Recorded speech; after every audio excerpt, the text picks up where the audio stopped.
प्यारे बच्चों, आज मैं बहुत इंपॉर्टेंट क्वेश्चन लेके आया हूँ। और देखिए किस तरह से क्वेश्चन है। एक घटक के कोण को 1 मिनट के सटीकता तक मापना से संभव हो। मतलब ये क्या बोल रहा है कि आप जो एक्यूरेसी में कुछ चेक किया जाता है किसी भी जॉब को, वो किसके माध्यम से किया जाता है। तो आपके पास ये दर्शाया गया है कि यहाँ पर होता है स्लिप गेज के साथ साइन बार होता है। स्लिप गेज जो होता है उसके साथ में जो साइन बार लगा रहता है, उससे हम इस कोण को चेक करते हैं। तो यहाँ भी आपको बताया गया है कि स्लिप गेज के साथ उपयोग करने पर यह बहुत उच्च सटीकता 1 मिनट या उससे बेहतर प्रदान करता है। सिद्धांत होता है त्रिकोणमिति के साइन बार, जो कि साइन थीटा लंब बटे कर्ण पर कार्य करता है। उसके बाद में आपके पास आता है कि एक वर्नियर माइक्रोमीटर में वर्नियर स्केल पर मार्किंग किया होता है। कि देखिए यहाँ आपको दर्शाया गया है कि एक वर्नियर माइक्रोमीटर और vernier scale, vernier micrometer vernier micrometer और वर्नियर स्केल पर मार्किंग किया होता है। तो किसको होता है, ये आपके पास बैरल के बारे में बताया, जो स्लीव होता है उसके पर ये वर्नियर माइक्रोमीटर और वर्नियर स्केल पर ये दर्शाया जाता है। तो आगे भी ये बताया गया है कि वर्नियर माइक्रोमीटर में वर्नियर स्केल बेरल के स्लीव पर मुख्य स्केल के समांतर अंकित होता है। और इसका जो माइक्रोमीटर का सटीकता मानी जो लिस्ट काउंट दर्शाया गया है वो 0.1 mm से बढ़कर के 0.1 mm कर दे कर सकता है, क्योंकि वर्नियर माइक्रोमीटर के बारे में कर रहे हैं। तो वर्नियर माइक्रोमीटर का लिस्ट काउंट ये दर्शाया गया है। अब देखिए, किसी स्लॉट की चौड़ाई मापने के लिए किस कैलिपर का प्रयोग किया जाता है। किसी स्लॉट की चौड़ाई को मापने के लिए मान लीजिए कोई खांचा है, खांचा को हम जो खांचा होता है या हॉल होता है उसको चेक करने के लिए किसका प्रयोग करते हैं, तो इनसाइड कैलिपर होता है। देखिए इनसाइड कैलिपर आप जानते हैं, जैसे कि इनसाइड कैलिपर ये साइड में जैसे कि अंदर की तरफ ये होता है, तो इसको चेक करने के लिए इसका प्रयोग करते हैं। ये इनसाइड कैलिपर होता है। इनसाइड कैलिपर का इसका प्रयोग किसी जॉब के आंतरिक माप जैसे मानी हॉल का व्यास या खांचे स्लॉट की चौड़ाई मापने के लिए इसका प्रयोग करते हैं। और इनके दोनों टांग बाहर की ओर मुड़ी होती हैं, जैसे कि दोनों टांग बाहर की ओर मुड़ी होती हैं इस तरह से, और ये मुड़ी रहती है इस तरह से, दोनों टांग बाहर की ओर मुड़ी होती हैं। इसके बारे में ये बताया गया है। माप लेने के बाद इसके जो स्टील रूल होता है उस पर इसको चेक किया जाता है। एक चीज मैं आपको बता देता हूँ कि इसके बारे में जो बताया गया है, जैसे कि इसका जो लिस्ट काउंट होता है, लिस्ट काउंट स्टील रूल के ऊपर डिपेंड करता है। ठीक है, जो कि मैंने आपको इसका पहले बता दिया। इसका 1/2 mm या 0.5, इसके बारे में भी आप जानते हैं कि इसका जो लिस्ट काउंट होता है इसके बारे में चर्चा की गई। वर्नियर कैलिपर डेप्थ बार से जुड़ा होता है। तो वर्नियर कैलिपर होता है उसको हम किससे, तो आपके पास ये बताया कि वर्नियर कैलिपर का डेप्थ बार होता है, तो मूवर जा ये दर्शाया गया है। इसका आंसर आएगा ये बी। ठीक है, डेप्थ बार होता है वर्नियर कैलिपर के पीछे की ओर एक पतली पट्टी होती है, जैसे कि वर्नियर कैलिपर के पीछे की ओर एक पतली पट्टी होती है जो गहराई मापने में काम आती है। मूवल जा क्या होता है, उसके साथ जुड़े होते हैं जो पर जा को स्लाइड करते हैं और डेप्थ बार भी बाहर निकलती है। इसके बारे में ये चर्चा की गई है। अब देखिए एम थ्रेड के उपयुक्त साइज क्या है, तो इसके बारे में देखिए ये इसका इंपॉर्टेंट है कि ये 5.9 mm है और ये क्वेश्चन कई बार आया है। तो हम इसको इसमें से इसको निकालते हैं। देखिए किस तरह से होता है, इसके इसमें क्या होता है, नॉर्मल डायमीटर और पिच डायमीटर। तो हम जो ब्लैंक साइज होती है वो हम क्या करेंगे, देखिए नॉर्मल डायमीटर में से पिच डायमीटर को घटा देंगे और यहाँ पर हम 10 का भाग दे देंगे, तो इसका निकल जाएगा कितना आएगा 0.6। तो ये दर्शाया गया है। तो देखिए M6 का 0.1 mm होता है, तो -1/10, तो ये पॉइंट यहाँ लग जाता है। हम इसको घटाएंगे तो ये आएगा 5.9। किस तरह से आया है मैं आपको चलो इसके बारे में बता देता हूँ किस तरह से आया है। तो देखिए, हाँ, ये आपके पास दर्शाया गया है कि किस तरह से होता है। जो 6 होता है -1.10 होता है, ये आपको M6 दिया है। तो ये आया आपके पास 6 -0.1। अब हमने इसमें से ये घटा देंगे तो क्या आएगा 5.9 mm, ये यहाँ पर दर्शाया गया है।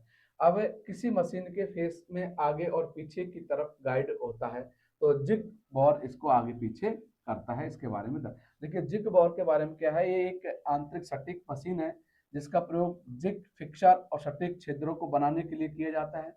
इसमें रेमर या बोरिंग टूल को गाइड करने के लिए आगे और पीछे विशेष गाइड व्यवस्था मानी उसको का प्रयोग किया जाता है।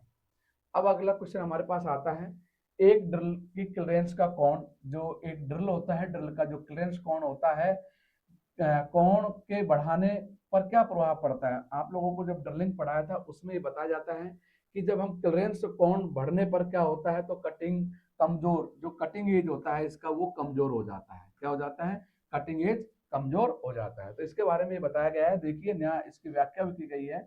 कमजोर देख क्या है, यदि क्लियरेंस कोण बहुत अधिक बढ़ा दिया जाता है तो ड्रिल का कटिंग लिप पतला हो जाता है, जिसमें कटिंग एज कमजोर हो जाता है और ड्रिलिंग करते समय उसके टूटने का, जल्दी खराब होने की संभावना बढ़ जाती है। तो और सामान्य क्लियरेंस कोण का लगभग, देखिए सामान्य कोण का लगभग जो दर्शाया गया है, साधारण जो होता है, साधारण के बारे में बताया कि 8 से 12 डिग्री रखा जाता है। इसके बारे में ये चीज को बताया गया है। ठीक है, ये साधारण लगभग में बताया गया है। साधारण का आपको मैंने उसमें बताया था कितना होता है, वो भी आपको याद होगा। अब देखिए, आप सॉफ्ट धातु के लिए इस्तेमाल होने वाले ड्रिलिंग कैसे पहचानते हैं, तो ये बड़े हेलिक्स कोण के द्वारा इसको पहचाना जाता है।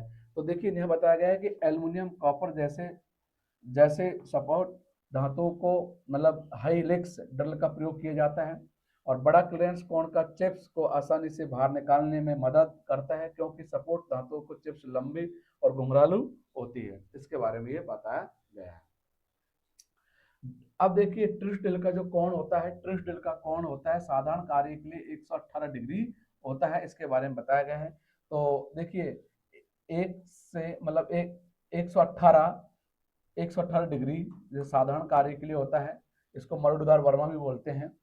तो सामान्य उद्देश्य के लिए ट्विस्ट का मानक कोण होता है जो कि 118 डिग्री होता है। यह कोण माइल्ड स्टील को अधिक सामान्य धातु के लिए रखा जाता है और कठोर धातु के लिए यह कोण अधिक, जैसे हाँ यहाँ भी चर्चा की गई है कि अधिक जो कठोर धातु होती है, हार्ड धातु के लिए 135 और नरम धातु के लिए 90 डिग्री रखा जाता है। ये कोण के बारे में चर्चा की गई है। अब देखिए, एल्युमिनियम जॉब में ड्रिलिंग करते समय किस शीतल का प्रयोग किया जाता है, तो मिट्टी का तेल इसमें ये पाया जाता है, ये होता है मिट्टी का तेल। हाँ देखिए, एल्युमिनियम जॉब में ड्रिलिंग करते समय, मतलब जो कूलेंट होता है, ये कूलेंट की चर्चा की गई है, कूलेंट होता है, तो कूलेंट में किसका प्रयोग करेंगे, तो मिट्टी का तेल। देखिए, एल्युमिनियम के लिए हम मिट्टी का यूज करते हैं, लेकिन और जैसे आता है कूलेंट, अलग अलग धातुओं के लिए अलग अलग प्रकार का कूलेंट का प्रयोग किया जाता है। मिट्टी का तेल देखो, एल्युमिनियम की मशीनिंग और ड्रिलिंग करने के लिए उपयुक्त, मतलब ये कूलेंट का प्रयोग किया जाता है।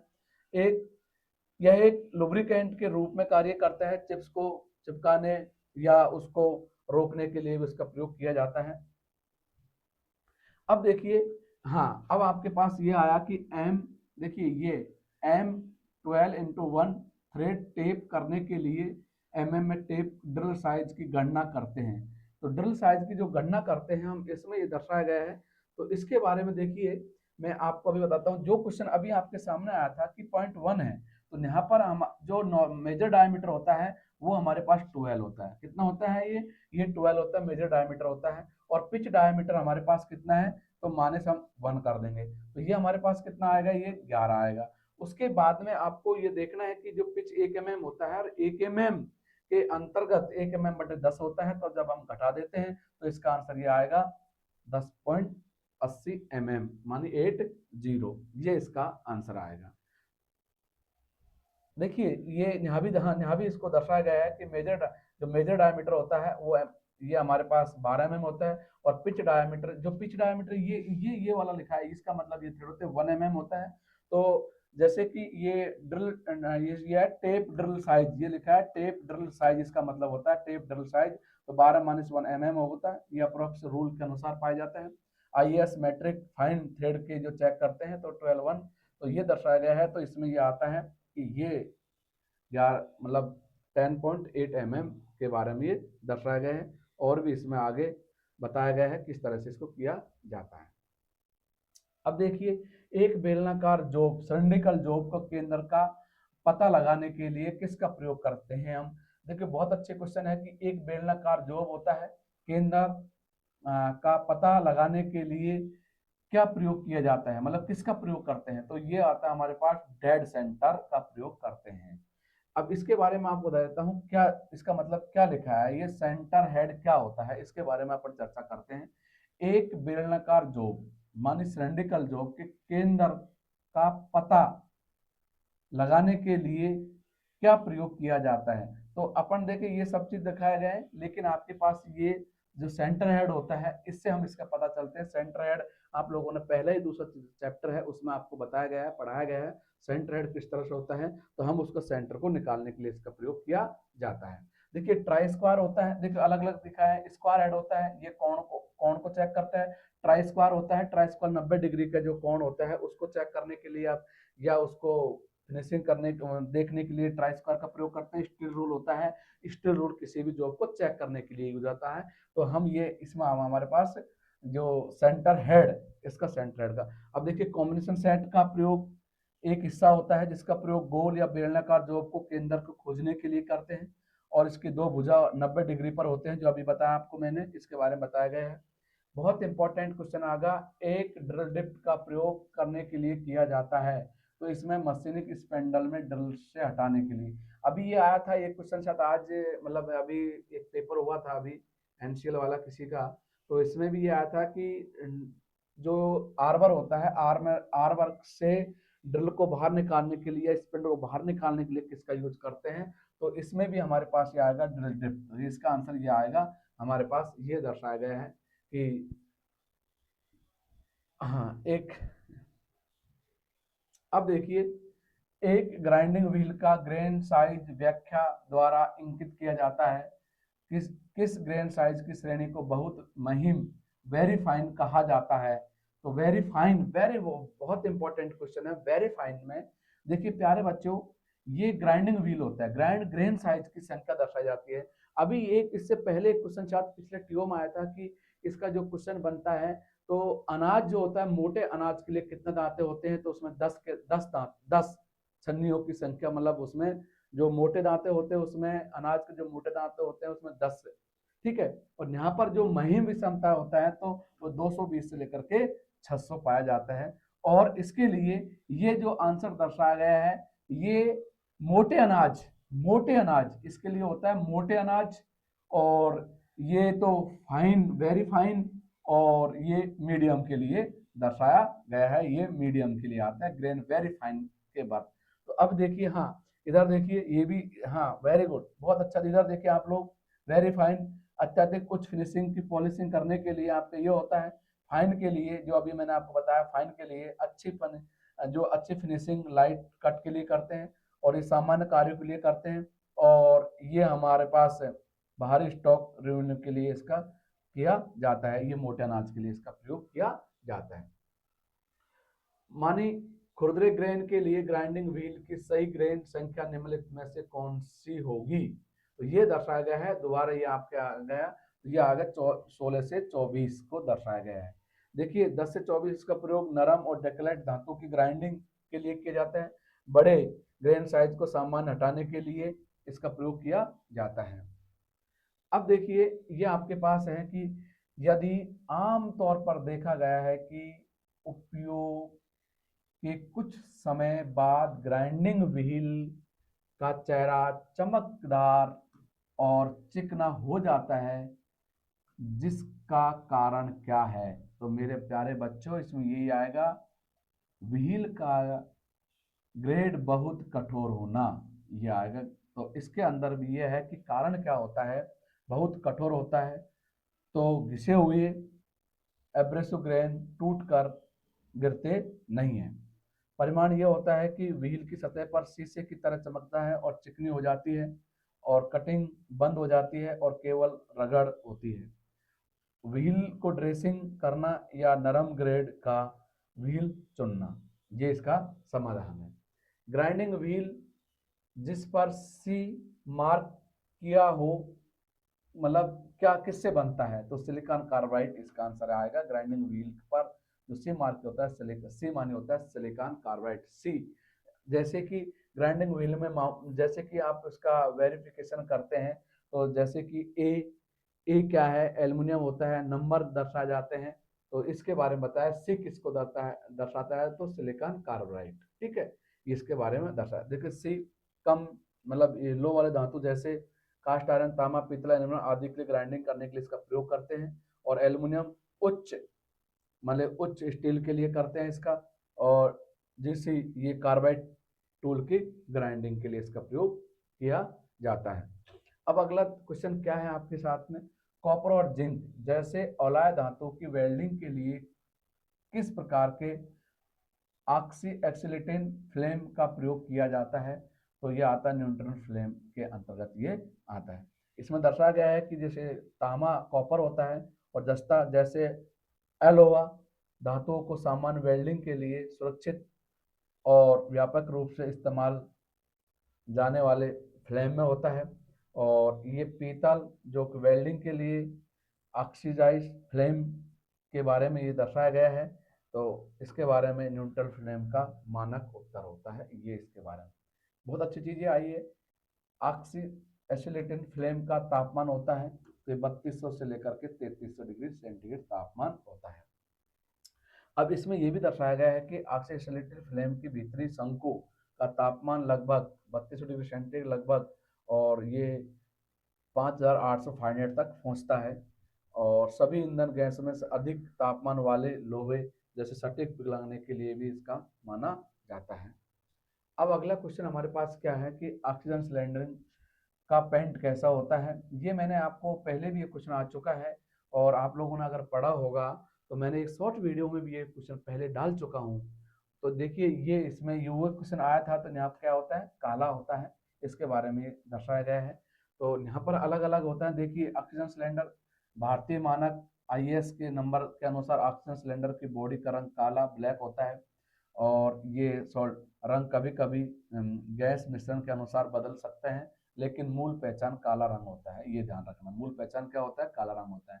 एसिलेटर सिलेंडर का बारे में बताया गया है, तो रंग महरून होता है, ये बताया गया है, इसका रंग क्या होता है, महरून होता है। आप मेरी पुरानी एक शॉर्ट वीडियो देखना, उसमें आपको महरून कलर और किस तरह से बताया गया है, उसमें भी ये मैंने दर्शाया गया है। अब देखिए एक ऑक्सीसिटिलीन फ्लेम के आंतरिक कोण का तापमान होता है तो उच्चतम होता है, क्या होता है, उच्चतम होता है, और ये भी 3200-3300 डिग्री का बताया गया है। अब देखिए एक वेल्डिंग जॉइंट में वेल्डिंग फेस और फेस मेटल के बीच का जो जंक्शन को क्या कहा जाता है, तो इसको ट्रू ये कहा जाता है, ट्रू, ठीक है, TOE ट्रू, ठीक है, तो टू ये आप बता सकते हैं, टू, ठीक है। अब आता है टू, ये बिंदु की रेखा जहाँ वेल्डिंग फेस के ऊपर सतह पर बेस मेटल को में ये पेरेंट मेटल में मिलता है, तो इसके बारे में बताया गया है। सारी चीज़ों को आप देख सकते हैं, अच्छे से इसको पढ़ सकते हैं, ठीक है। रूट क्या होता है, वेल्डिंग का सबसे निचला हिस्सा जो जॉइंट के आधार पर होता है। बहुत इंपॉर्टेंट, रूट के बारे में बताया, वेल्डिंग का सबसे निचला हिस्सा जो जो पॉइंट के आधार पर होता है। अब यह है कि यहाँ पर नो लोड स्थिति की तरह एक एक आर्क स्ट्राइक करने के लिए आवश्यक करंट की मात्रा को क्या कहा जाता है, ओपन सर्किट करंट के बारे में ये बताया गया है। तो यहाँ पर ओपन सर्किट करंट ये OCV इसके बारे में बताया गया है, जब वेल्डिंग मशीन चालू हो लेकिन वेल्डिंग न हो रही है, तो इसके बारे में ये नो लोड, तो इसके बारे में तब इलेक्ट्रॉनिक और जॉब के बीच जो वोल्टेज करंट पोलेशन में होता है, तो ये आर्क को आसानी से स्ट्राइक करने के लिए जिम्मेदार होता है। और इसके बारे में ये दर्शाया गया है कि ये जैसे कि 80 से लेकर के 100 वोल्टेज के सीमित रखा जाता है। अब यह वेल्डिंग शॉप में आग लगने पर किस प्रकार के अग्नास्य फायर का प्रयोग करते हैं, तो डाई फायर पाउडर एक्सीटिसेंस के बारे में ये दर्शाया गया है। तो देखिए ABC प्रकार के आग के लिए उपयुक्त होता है। वेल्डिंग शॉप में आप धातु गैस विद्युत लगाने की संभावना होती है, जिसके लिए हाई पाउडर सबसे सुरक्षित और माना जाता है। इसके बारे में फॉर्म और पानी के बिजली के आग को खतरनाक हो सकता है, इसके बारे में ये दर्शाया गया है। अगला क्वेश्चन यही है, ऑक्सीजनेटेड फ्लेम को काटते समय काटने वाले काटने वाले प्लेट को किस फ्लेम में प्रवहित करना चाहिए? तो न्यूटन फ्लेम में करना चाहिए। गैस वेल्डिंग के बारे में ये दर्शाया गया है, आप लोग इसको थोड़ा सा अध्ययन कर सकते हैं। अब अगला क्वेश्चन आता है, सोल्डरिंग के दौरान फ्लेक्स का क्या कार्य होता है? तो इसके क्या कार्य होता है? तो ऑक्साइड को हटाना होता है। ठीक है, फ्लेक्स का मुख्य कार्य धातु सतह पर ऑक्साइड की परत को घोल कर हटाना होता है और यह पिघले हुए सोल्डर की सतह फैलाने में मदद करता है, इसके बारे में दर्शाया गया है। अब होता है 5 mm मोटी प्लेट की वेल्डिंग के लिए नोजल का साइज क्या होता है? तो ये कितना होता है? 7। ठीक है, नोजल का चयन चार्ट ऑक्सीजन के टाइप ये दर्शाए गए होते हैं। तो फ्लेम की मोटाई होती है 3.2 mm के लिए और नोजल 5 से 7 का प्रयोग होता है और फ्लेम मोटाई 5.0 mm से नोजल 7 से 10 के बारे में दर्शाया गया है। लेकिन परीक्षा मानक 5 के लिए और 7 नंबर सही माना जाता है। तो आपके पास सही नंबर क्या माना जाता है? 7 नंबर। अब देखिए, गैस कटिंग से कट शुरू करने के लिए कटिंग नोजल को प्लेट की सतह पर 90 डिग्री पर पकड़ा जाता है। नोजल और प्लेट के बीच कितनी दूरी रखनी चाहिए? तो 3 से 6 mm दूरी रखनी चाहिए। इसके बारे में देखिए, गैस कटिंग के दौरान नोजल और वर्कपीस के बीच में 3 से 6 mm लगभग 1/8 इंच की दूरी रखना चाहिए। महत्व, ये दूरी इनर कॉन के प्लेट को छूने को रोकती है ना, इसके बारे में ये दर्शाया गया है। आप इनको अच्छे से, ठीक है, ये बहुत अधिक दूरी प्रभाव कम कर देगी और बहुत कम दूरी को ये जो नोजल को नुकसान पहुंच सकता है। अब आता है live electronic fire. Live electronic fire के लिए कौन सा फायर एक्सटिंग्विशिंग एजेंट उपयोग होता है? तो कार्बन डाइऑक्साइड के बारे में ये दर्शाया गया है। CO, कार्बन डाइऑक्साइड के लिए दर्शाया गया है। अब देखिए, अगला क्वेश्चन हमारे किस टाइप से है। डाइल्यूटिल हाइड्रोक्लोरिक एसिड का प्रयोग फ्लेक्स के रूप में सोल्डरिंग करने के लिए किया जाता है। तो ग्लोराइजिंग आयरन की जो शीट होती है उसके बारे में ये दर्शाया गया है। मुख्य अवधारणा क्या होता है? सोल्डरिंग में फ्लेक्स का मुख्य कार्य सतह के ऑक्साइड हटाना और सोल्डरिंग को फैलाने में मदद करना। अलग अलग धातुओं के लिए अलग अलग रासायनिक का प्रयोग किया जाता है। ग्लोराइजिंग ऑक्साइड क्या होता है? GI शीट पर जिंक की कोटिंग होती है, बहुत इंपॉर्टेंट होता है ये। ग्लोराइजिंग क्या होता है? GI शीट पर जिंक की कोटिंग होती है। जिंक के ऑक्साइड को हटाने के लिए हाइड्रोक्लोरिक एसिड सबसे प्रभावित होती है, इसके लिए ये दर्शाया जाता है। प्रतिक्रिया क्या होती है? एसिड जिंक कोटिंग के साथ साथ रासायनिक क्रिया करके सतह को साफ करना होता है, जिसमें सोल्डर मजबूती से चिपक सके, इसके बारे में दर्शाया गया है। अब देखिए, काउंटर सिंकिंग रिविट का कोण होता है। तो काउंटर सिंकिंग रिविट का जो कोण दर्शाया गया है 90 डिग्री होता है। यहाँ पर देखिए, सामान्य 90 डिग्री का कोण होता है भारतीय मानक के अनुसार और हेड फ्लेम की सतह के साथ साथ फ्लेक्स को बैठता है ताकि कोई उभार ना रहे, इसके बारे में ये दर्शाया गया है। अब हमारे पास ये है कि पिच जो पिच दो पासे की रिविटिंग एडजस्टेबल के बीच न्यूनतम दूरी यदि यह कम हो क्या होगा? तो आपके बताया गया है कि 3x D। तो इसके बारे में आता है केंद्रीय रेखा की धातु हटेंगे, इसके बारे में दर्शाया गया है। तो यहाँ भी देखिए, रिविट के बीच पर्याप्त दूरी होनी चाहिए। यदि पिच कम हो तो 3D से हो तो रिविटिंग के बीच में फ्लेक्स कमजोर हो जाता है। परिमाण क्या होता है इसका? जो रिविटिंग होल्डर के बीच की धातु केंद्र रेखा के साथ ये हो सकती है, फट सकती है, इसके बारे में ये दर्शाया गया है। अब होता है एक के बेंच वाइज द्वारा निर्धारित किया जाता है। तो इसके जा की चौड़ाई से इसका लिया जाता है, ये मतलब आपका जो साइज के बारे में बताया गया है। बेंच वाइज हमेशा उसके जबड़ों की चौड़ाई से किया जाता है। यदि वाइस की जा 100 mm चौड़ा है और 100 mm जो बेंच वाइस है उसको कहा जाता है सबसे महत्वपूर्ण माप के लिए, क्योंकि वर्कपीस की अधिकतम चौड़ाई निर्धारित करता है जिससे प्रभावित ढंग से क्लैंप किया जा सकता है, उसको हम बिल्कुल क्लैंप कर सकते हैं। इसके बारे में दर्शाया गया है। की वे काटने के लिए किस चीजल का प्रयोग किया जाता है? तो की वे काटने के लिए क्रॉस कट चीजल का प्रयोग किया जाता है। तो चीजल के बारे में मेरी बहुत पुरानी क्लास आप लोग देख सकते हैं, बहुत उसमें डिटेल में बताया गया है चीजल के बारे में। अब देखिए, भारी फोर्जिंग कार्य के लिए किस हैमर का प्रयोग करते हैं? स्लेज हैमर का करते हैं भारी कार्यों के लिए।